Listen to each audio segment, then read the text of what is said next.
Baik, bismillahirrahmanirrahim. Oh iya, masih ada satu buku, Anda lupa kenapa tadi Anda matikan. Baik, wa dhahaba Ibnu Hazm rahimahullah berpendapat ila ma dhahaba ilahi Ibnu Abbas, kepada pendapat Ibnu Abbas.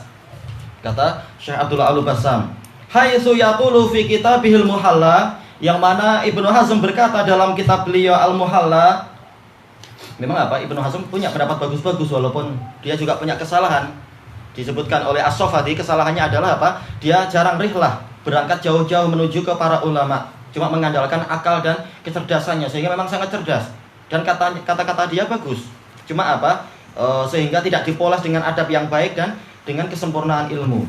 Tidak seperti apa? Kebiasaan ahlul hadis yang rihlah, mengadakan perjalanan jauh untuk jumpa para ulama. Makanya kalamnya bagus dan kitabnya bagus, sebagaimana disebutkan oleh siapa Az-Zahabi, bahwasanya tidak pernah tertulis di dalam Islam seperti apa kitab Al-Muhalla. Demikian pula apa Al-Mughni punya Ibnu Qudamah. Dan menyebutkan beberapa kitab yang lain, diantaranya adalah apa? Yaitu As-Sunanul Kubra punya Al-Baihaqi. Sayangnya umur panjang untuk apa harus belajar Sunanul Kubra. Dulu saya alhamdulillah selesai untuk apa yang As-Sunanus Sughra, dan beliau sudah mengeluarkan tahqiq beliau dengan apa catatan kaki yang bagus-bagus. Ada 4 jilid kalau tidak salah Sunanul Kubra Sughra. Itu pun bagus sekali. Dan sering alhamdulillah dalam daras-daras beliau apa itu kita semua menukil merujuk kepada Sunanul Kubra. Yang Sughra aja sudah sebagus itu. Yang Kubra faedahnya pun jauh lebih banyak dan memang sering dinukil juga. Walaupun tidak diajarkan secara apa? Secara rutin, karena memang besar sekali kitabnya itu. Baik, itu termasuk apa? Kitab-kitab induk di dalam dunia Islam yang sangat penting. Al-Muhalla, Al-Mughni, dan As-Sunanul Kubra. Baik. Kemudian ditambahkan oleh Syekh Albani untuk yang sekarang adalah apa? Yaitu ditambah dengan Fathul Bari punya Ibnu Hajar. Baik, qal wa man aradal hajj, kata Ibnu Hazm, orang yang ingin haji, fa innahu idza jaa ilal miqat, kalau dia sudah datang ke miqat, fa in kana la hadiya ma'ah, kalau dia tidak memiliki hadiyu, fa furida alaihi an yuhrima bi umrah mufradah wala bud, maka diwajibkan bagi dia untuk umrah saja, dan itu harus untuk yang ihram hajinya nanti tanggal ke-8, dan tak perlu apa keluar ke miqat. Tayyib, wala yajuzu lahu ghairu dzalik, dia tidak boleh kecuali itu. Berdasarkan apa? Dalil-dalil yang telah kita lewati. Fa in uhrima hajjun au biqiran, ini tertulis punya anak hajjun bukan hajjan. Tempat antum hajjan atau hajjun? Hajjun. Ada alifnya enggak? Tak ada. Berarti ya hajjun. Kalau diihramkan hajjun, bagusnya apa? Kembali ke fa'ilnya yang tadi, yaitu ahrama hajjan, tapi enggak ada alif tempat anak.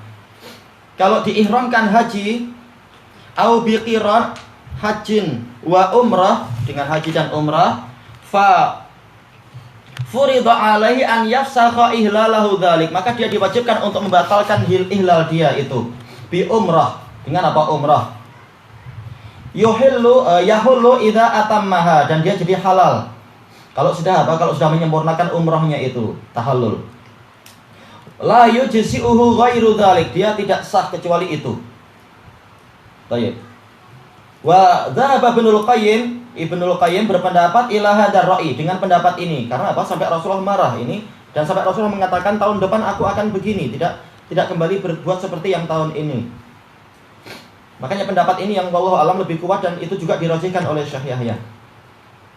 Berpendapat dengan pendapat ini haitsu qala fi kitabih Zadul Ma'ad, yang mana beliau berkata dalam kitab beliau Zadul Ma'ad, ba'da an saqa hadits al-Bara ibni Azib, setelah menyebutkan hadis Bara ibn al-Azib radhiyallahu anhuma, wa nahnu nushhidullaha alaina, dan kami menjadikan Allah sebagai saksi terhadap kami, anna law ahramna bihajj, bahwasanya kami kalau kami ihram berhaji, la ra'aina fardhan alaina faskhahu ila umrah, kami berpandangan wajib bagi kami untuk membatalkannya menuju ke umrah, tafadiyan min ghadabi Rasulillah sallallahu alaihi wasallam, untuk menebus kemarahan Rasulullah sallallahu alaihi wasallam, wattiba'an li amrih, mengikuti syariat beliau. Kalau amr syariat, kalau amr perintah karena Waktu itu Rasulullah memang memerintahkan untuk fasah. Walaupun praktek beliau adalah apa? Qiran karena terlanjur membawa hadiyu. Fa wallahi ma nusikha hadza fi hayatihi wala ba'dah. Maka demi Allah, amalan ini tadi tidak dinasakh, tidak digugur, tidak dihapus di masa hidupnya beliau, demikian pula setelah matinya beliau. Wala sahha harfun wahidun yu'ariduh, dan tidak sah satu riwayat pun atau bahkan satu huruf pun yang menentang itu. Wala khassa bihi ashabah, Rasul juga tidak mengkhususkan syariat tadi untuk sahabat beliau, fasah. Dunaman ba'dah, tanpa menyertakan orang-orang yang setelah beliau. Bal ajrallahu subhanahu wa ta'ala ala lisani Suraqah. Bahkan Allah subhanahu wa ta'ala memperjalankan melalui lisan Suraqah. Dan ini betul-betul apa? Pertanyaan yang bersejarah dan sangat penting. An yas'alah, Allah Ta'ala menakdirkan lisan Suraqah bertanya pada Rasulullah, hadzalika mukhtasun bihim, apakah ini khusus untuk para sahabat? Fa'ajab bi anna dzalika kainun li abadil abad, bahwasanya itu terus berlangsung selama-lamanya. Betul-betul apa? Pertanyaan sangat penting dan bersejarah untuk menjadi apa? Kalimat pemutus. Apa yang sebenar di dalam apa? Kes masalah ini. Kes apa itu? Haji dan umrah di bulan haji itu. Fama nadri ma taqaddama ala hadhil ahadits. Maka kami tidak tahu apa yang lebih diutamakan dari hadis-hadis ini. Wa hadzal amril muakkad, dan apa yang lebih diutamakan daripada perintah yang sangat ditekankan ini, yaitu kenapa ada yang berpendapat lebih mengutamakan pendapat yang lain daripada hadis-hadis ini, dan perintah yang sangat keras ini lebih mengutamakan yang lain. Alladzi ghadiba Rasulullah sallallahu alaihi wasallam ala man khalafah, yang mana Rasulullah SAW sampai murka kepada orang yang menyelisihi itu atau menyelisihi beliau. Baik, selesai dari apa? Zadul Ma'ad. Kita lanjutkan. Fahaula lamma ra'au takatsural ahaditsi fil amri bih. Kata Syekh Abdullah Al-Bassam ghafarallahu lah.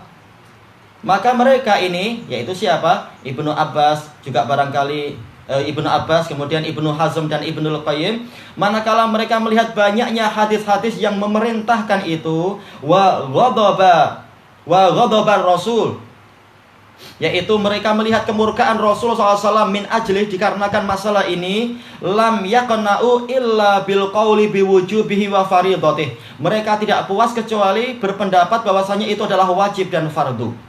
Baik, kelanjutannya besok insyaallah. Wallahu a'lam. Subhanakallahumma wa bihamdika la ilaha illa anta astaghfiruka wa atubu ilaik. Alhamdulillahirabbil alamin.